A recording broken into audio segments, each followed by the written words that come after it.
Hello ನಮಸ್ಕಾರ friends, ನಾನು ನಿಮ್ಮ ಪ್ರೀತಿಯ ರಾಕ್ ರೈಡರ್ ಪವಿ ಮಾತಾಡ್ತಿರೋದು. ತುಂಬ ದಿನ ಆದಮೇಲೆ ಮತ್ತೊಂದು ವಿಡಿಯೋ ತೊಗೊಂಬಂದೀನಿ. ನಾವು ಈಗ ಎಲ್ಲಿ ಹೊಂಟೇವಪ್ಪ ಅಂತಂದ್ರೆ ಶ್ರೀ ಕಕ್ಕೇರಿ ಬಿಷ್ಟಮ್ಮ ದೇವಿ ದೇವಸ್ಥಾನಕ್ಕೆ ಹೊಂಟೇವಿ. ಇದು ಬಂದ್ಬಿಟ್ಟು ನೀವು ಬೆಳಗಾವಿ ಜಿಲ್ಲೆಯ ಅಳ್ಳಾವರ ತಾಲೂಕಿನ ಒಳಗೆ ಬರ್ತೈತಿ.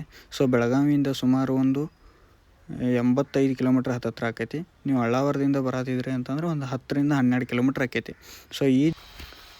ಈ ದೇವಸ್ಥಾನದ ಪ್ರತೀತಿ ಏನಂತಂದ್ರೆ, ಇದು ಸುಮಾರು 12ನೇ ಶತಮಾನದಲ್ಲಿ ಶಿವಶರಣರ ಮೇಲೆ ದಾಳಿ ನಡೆದಾಗ ಅಲ್ಲಿಂದ ಶಿವಶರಣರು ವಲಸೆ ಬರ್ತಾರೆ. ವಲಸೆ ಬಂದಾಗ ಏನಾಕೈತಿ ಅಂತಂದ್ರೆ, ಇಲ್ಲಿ ಕಕ್ಕಯ್ಯ ಮತ್ತು ಅವರ ಸಂಗಡಿಗರೆಲ್ಲರೂ ವಲಸೆ ಬರ್ತಾರೆ. ಅಲ್ಲಿಂದ ಇಲ್ಲಿ ಬಂದ ಕಾಸ ಕಕ್ಕಯ್ಯನ ಧರ್ಮಪತ್ನಿಯಾದಂತಹ ಬಿಷ್ಟಮ್ಮ ದೇವಿ ಇಲ್ಲೇ ನೆಲೆ ಊರಿ ಇಲ್ಲಿನ ಗ್ರಾಮಸ್ಥರ ಸಮಸ್ಯೆಗಳನ್ನೆಲ್ಲ ಈಡೇರಿಸ್ತಾ, ಇಲ್ಲಿನ ಸಮಸ್ಯೆಗಳು ಮತ್ತು ಅವ್ರನ್ನೆಲ್ಲ ರಕ್ಷಣೆ ಮಾಡ್ತಾ ಇಲ್ಲೇ ಉಳಿತಾರೆ. ಇಲ್ಲೇ ನೆಲೆ ಊರಿ ಬಂದಂಥ ಭಕ್ತರ ಎಲ್ಲ ಸಮಸ್ಯೆಗಳನ್ನು ಈಡೇರಿಸಿ ದೇವಿ ಮೇಲೆ ಜನರ ನಂಬಿಕೆ ಇನ್ನೂ ಜಾಸ್ತಿ ಆಗ್ತಾ ಹೋಗೈತಿ. ಅಲ್ಲಿಂದ ಏನಾಗ್ತೈತೆ ಅಂತಂದ್ರೆ, ಇಲ್ಲೇ ನೆಲೆ ಊರಿದಾದ್ಮೇಲೆ ಈ ಕ್ಷೇತ್ರಕ್ಕೆ ಸುಮಾರು ವರ್ಷಗಳ ಇತಿಹಾಸ ಇದೆ. ಅದೇ ರೀತಿ ನಮ್ಮ ಕ್ರಾಂತಿವೀರ ಸಂಗೊಳ್ಳಿ ರಾಯಣ್ಣ ಕೂಡ ಇಲ್ಲಿ ಪ್ರತಿ ಅಮಾವಾಸ್ಯೆ ಹುಣ್ಣಿಮೆ ದಿನ ಬಂದು ದೇವಸ್ಥಾನಕ್ಕೆ ಬಂದು ದೇವಿಯ ಆಶೀರ್ವಾದವನ್ನು ಪಡೆದುಕೊಂಡು ಹೋಗ್ತೀನಿ ಅನ್ನೋ ಪ್ರತೀತಿ ಇದೆ. ಮತ್ತು ಸಂಗೊಳ್ಳಿ ರಾಯಣ್ಣ ಸಂಗಡಿಗರೆಲ್ಲರೂ ಇಲ್ಲೇ ಬರ್ತಿದ್ರು. ನೋಡ್ಬೋದು ನೀವು ಜನಸಂಖ್ಯೆ ಯಾವ ಥರ ಐತಿ ಅಂತ ಹೇಳ್ಕಸ. ಇಲ್ಲಿ ಸುಮಾರು ಸಂಖ್ಯೆಯ ಜನರು ಬರ್ತಾರೆ. ಅಮಾವಾಸ್ಯೆ ಮತ್ತು ಹುಣ್ಣಿಮೆ ದಿನ ಅಂತೂ ಸರಿಸುಮಾರು ಮಹಾರಾಷ್ಟ್ರ, ಗೋವಾ, ಕರ್ನಾಟಕದಿಂದ ವಿವಿಧ ಜಾಗಗಳಿಂದ ಇಲ್ಲಿ ಜನರು ಬರ್ತಾರೆ. ಮತ್ತು ಅದೇ ರೀತಿ ನೋಡ್ಬೋದು ನೀವು ದೇವಸ್ಥಾನ ಆವರಣದಲ್ಲಿ ಎಷ್ಟಕ್ಕೊಂದು ಗಾಡಿಗಳು ನಿಂತಾವ ಅಂತೇಳಿ. ಇಲ್ಲಿ ಬಂದ್ಬಿಟ್ಟು ತಾವು ತೊಗೊಂಡಂಥ ಗಾಡಿ ಅಮಾವಾಸ್ಯೆ ದಿನ ಬಂದು ಪೂಜೆ ಮಾಡ್ಕೊಂಡು ಹೋಗ್ತಾರೆ. ಜನರ ನಂಬಿಕೆ ಜಾಸ್ತಿ ಐತಿ. ಅದೇ ರೀತಿ ಇಲ್ಲಿ ಬಂದಾರ ಕೇಳ್ಕೊಳ್ಳೋದು ಏನಂತಂದ್ರೆ, ಇಲ್ಲಿ ನೀವು ಕರ್ಪೂರ ಮತ್ತು ಇದನ್ನು ಉದಿನ ಕಡ್ಡಿ ಎಲ್ಲ ಹಚ್ತೀರಿ. ಹಚ್ಚಿದ ಪಾಕೀಟ ಮತ್ತು ಕರ್ಪೂರ ಡಬ್ಬಿ ಅದ್ರ ಪಕ್ಕದಲ್ಲೇ ಬಿಸಾಕಿ ಹೋಗ್ತೀರಿ. ನನ್ನಲ್ಲಿ ವಿನಂತಿ ಏನಂತಂದ್ರೆ, ಪಕ್ಕದಲ್ಲಿ ಒಂದು ಡಸ್ಟ್ಬಿನ್ ಐತಿ, ಅಲ್ಲೆಲ್ಲ ಹಾಕಿ ಹೋಗ್ರಿ ಅಂತ ವಿನಂತಿ ಮಾಡ್ಕೋತೀನಿ. ಅದೇ ರೀತಿ ನೋಡ್ಬೋದು ನೀವು ಜನರು ಹೆಂಗೆ ಅದಾರಂತೆ ಅಂತ ಹೇಳ್ಕಸ. ಇಲ್ಲೇನಂತಂದ್ರೆ ದೇವಿ ಮೇಲೆ ಅಪಾರವಾದ ನಂಬಿಕೆ ಐತಿ.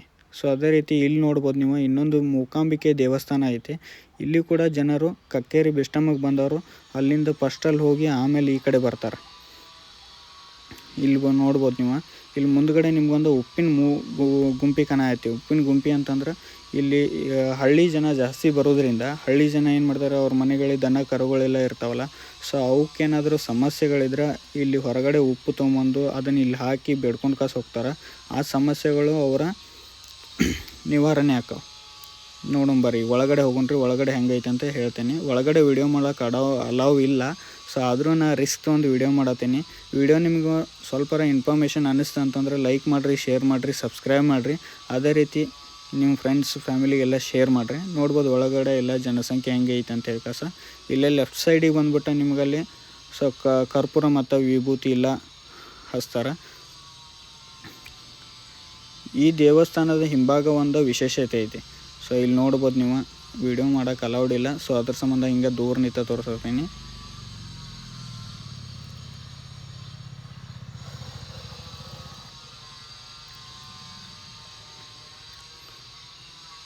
ಇದು ನೋಡ್ರಿ, ಎಲ್ಲ ಜನರು ಕರ್ಪೂರ ಮತ್ತು ಇದನ್ನೆಲ್ಲ ಉದಿನ ಕಡ್ಡಿ ಎಲ್ಲ ಹಚ್ಚಿ ದೇವರಿಗೆ ಬೆಳಿಗ್ಗೆ ಒಳಗಡೆ ಹೋಗ್ತಾರೆ ಅಲ್ಲಿ.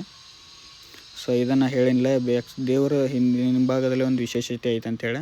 ಇದನ್ನು ನೋಡ್ರಿ, ಇಲ್ಲಿ ಕಾಯಿನ್ಗಳನ್ನ ಅಂಟಿಸ್ಕಸ್ತಾವು ಬೇಡ್ಕೊಂಡು ಹೋಗ್ತಾರೆ. ಅದನ್ನ ಬೇಡ್ಕೊಂಡಿದ್ದು ಈಡೇರ್ತೈತಿ ಅನ್ನೋ ಪ್ರತೀತಿ ಐತಿ. ವಿಡಿಯೋ ಇಷ್ಟ ಆದ್ರೆ ಲೈಕ್ ಮಾಡಿರಿ, ಶೇರ್ ಮಾಡಿರಿ. Thank you.